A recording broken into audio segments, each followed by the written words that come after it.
Pertama-tama mari kita memanjatkan puji syukur kehadirat Allah Subhanahu wa taala. Hanya dengan karunia-Nya, nikmat-Nya kita bisa mencapai hari yang sangat berbahagia ini, di mana kalian semua mencapai apa yang diharapkan, yang dicita-citakan. Yang kedua, saya langsung saja ini tidak perlu berlama-lama berpesan kepada wisudawan wisudawati. Kalau tadi malam Kiai Haji Ahmad Reza Zahid berpesan kepada para wisudawan wisudawati untuk terus belajar, karena belajar itu tidak ada hentinya. Dalam Ta'limul Muta'alim kita juga ingat bahwa thalabul ilmi niku minal mahdi ilal lahdi. Para pakar-pakar teori pendidikan di barat juga mengatakan be a long life learning atau be a lifelong learning. Lifelong learning. Jadi kita itu harus menjadi orang yang belajar seumur hidup.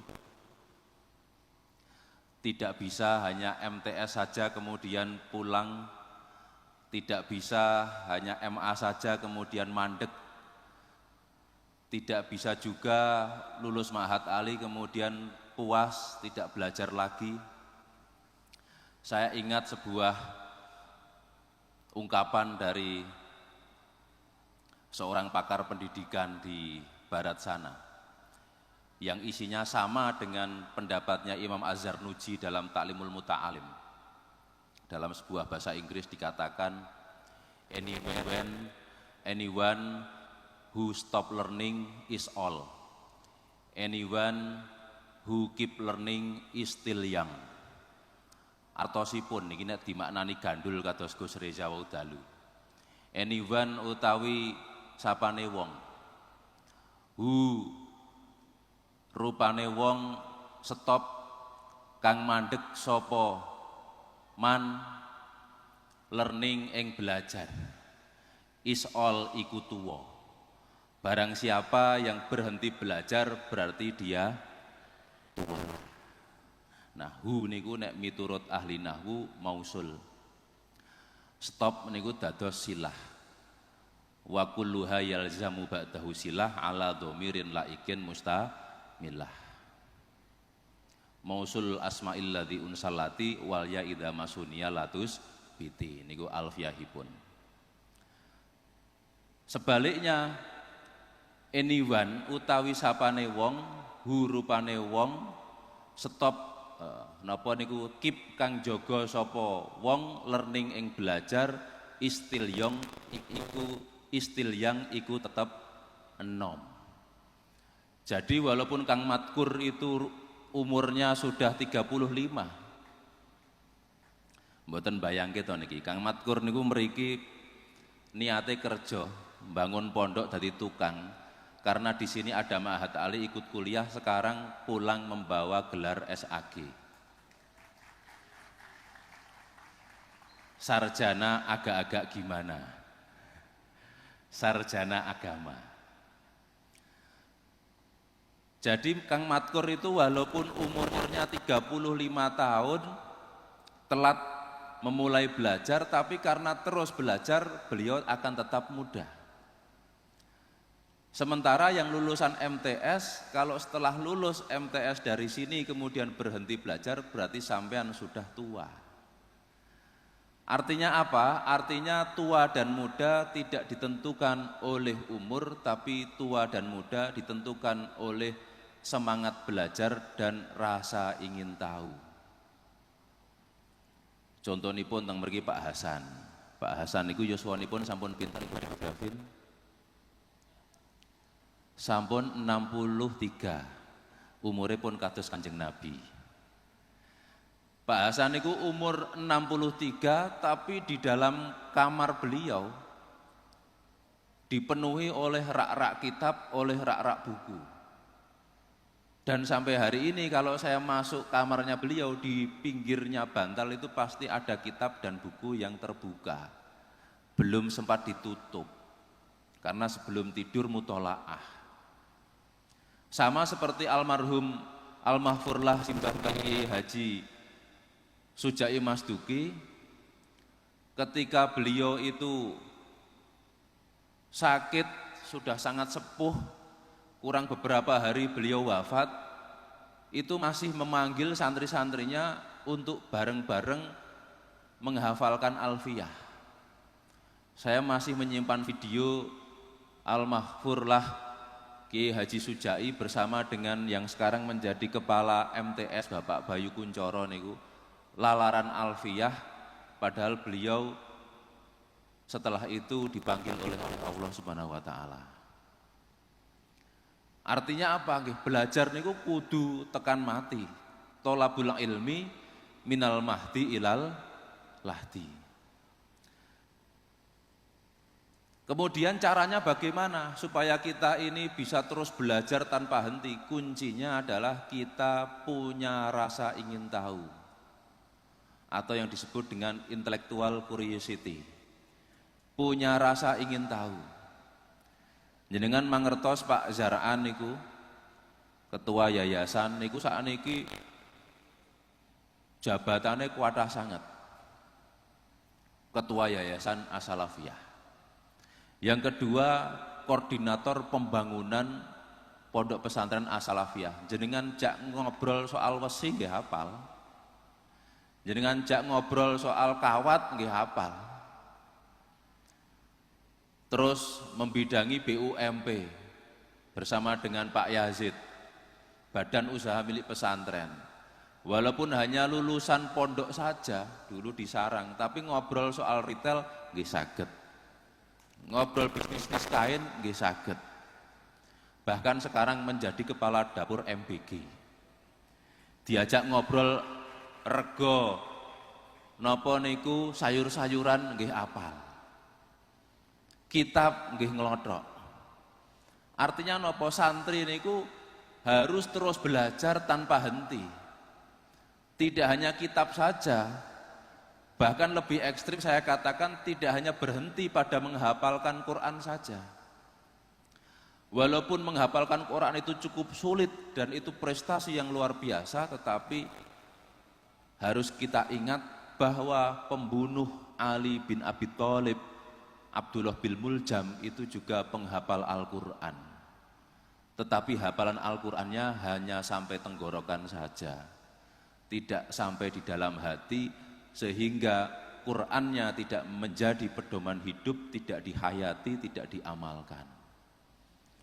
Tapi alhamdulillah santri-santri As-Salafiyah ini kita melihat bahwa para wisudawan, wisudawati, baik itu tahfidzul Quran, wisudawati, wisudawan kitab, MTS, MA, SMK, alhamdulillah memiliki akhlakul karimah. Senakal-nakalnya santri As-Salafiyah itu tidak pernah minum minuman keras. Senakal-nakalnya santri As-Salafiyah tidak pernah tawuran apalagi klideh. Senakal-nakalnya santri As-Salafiyah paling hanya gosop sandalnya kiai,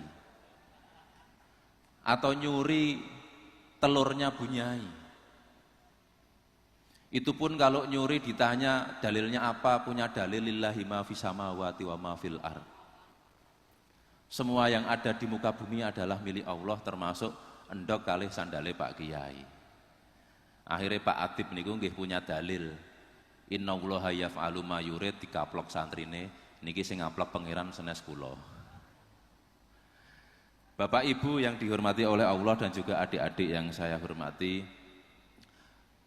saya membaca sebuah informasi bahwa di Forum Ekonomi Global atau Global Economic Forum tahun 2025 diprediksi bahwa 50% keterampilan kita akan menjadi usang di waktu 5 tahun yang akan datang. Skill-skill kita, seperti tadi ada yang punya cita-cita menjadi akuntan, Nah, ilmu akuntan itu mungkin 5 tahun lagi sudah tidak dipakai karena ada AI, ada aplikasi, ada digitalisasi.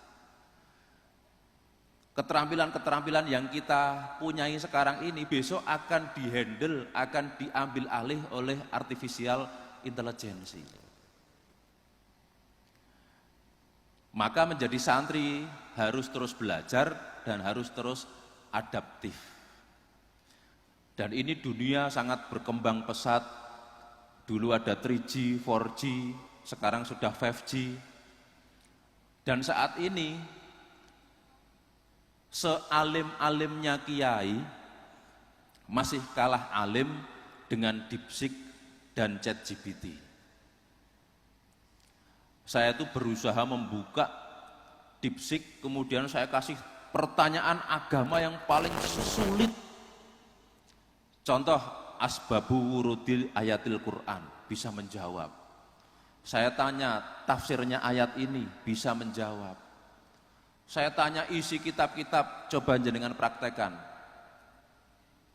Substansi kitab Faslul Maqal, Fittihatil Ittisal Baina Syariat wal Falsafah, karyanya Ibnu Rus. Langsung muncul DeepSeek niku pakar filsafat. Ditanya kitab apa saja, apa isi kitab Ihya Ulumuddin karya Imam Ghazali, langsung keluar.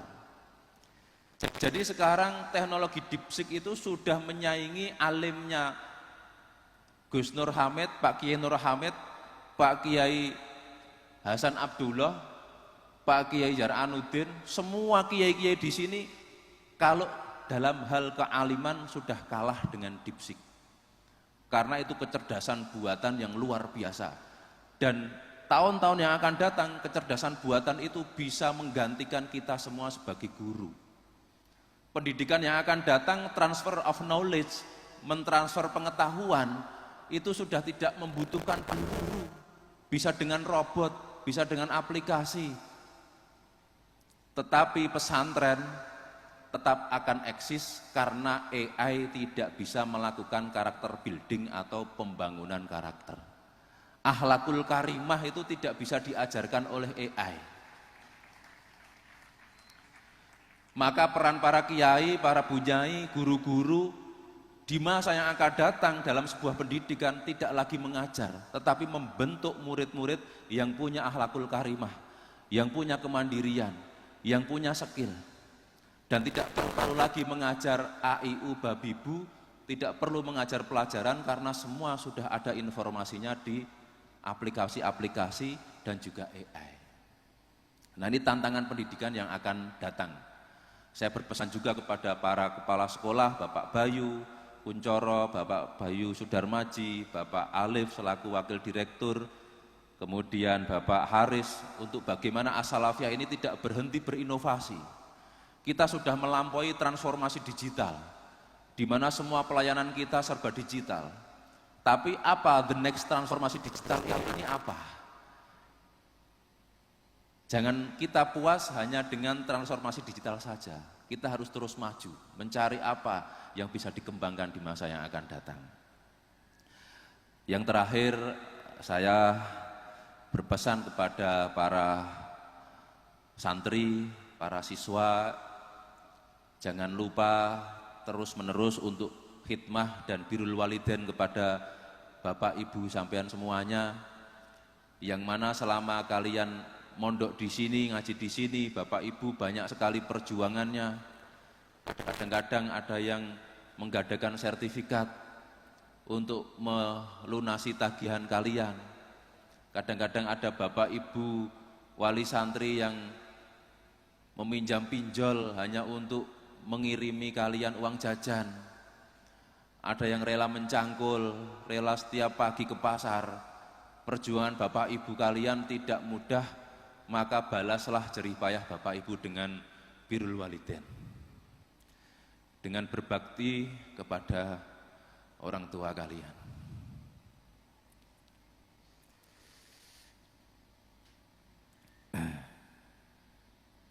Yang terakhir, terima kasih kepada Bapak Ibu guru yang telah mendidik, mengajari putra-putri santri-santri Pondok Pesantren As-Salafiyah, kami dari Yayasan Pondok Pesantren As-Salafiyah tidak bisa memberikan balasan yang setimpal kepada Bapak Ibu guru semuanya. Semoga ini menjadi amal akhirat Bapak Ibu semuanya. Demikian yang bisa saya aturkan. Wal afu minkum. Wassalamualaikum warahmatullahi wabarakatuh.